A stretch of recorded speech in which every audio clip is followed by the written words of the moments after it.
Today I'm working on a 2015 Volkswagen Passat. This one has around 100,000 miles on it. Car came in with a rough idle.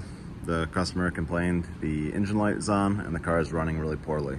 So I fired it up in the back parking lot and it seemed to run well for about 30 seconds and then all of a sudden stumbling really hard and barely holding an idle. So plug in the scan tool, has intake camshaft over advanced fault stored.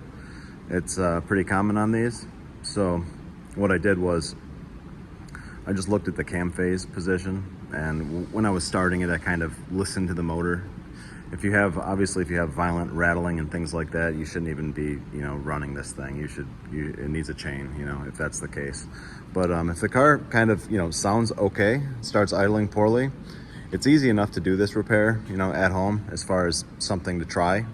And it's very high success rate with it, honestly, on a lot of these later ones. So the cam adjuster magnet, this right here, there's just 3 bolts. You just use a T30 bit, this one, and this one. It's actually a little easier on this because none of them hold the dipstick like on the ones that are a little bit older, the older 2-liter TSI.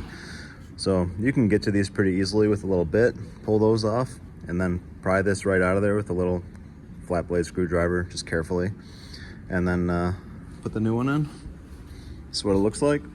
It's just a little solenoid and pushes out this little finger here, and that finger pushes the end of the camshaft, and it actually moves the variable valve timing mechanism by changing the way the passages move through the sprocket.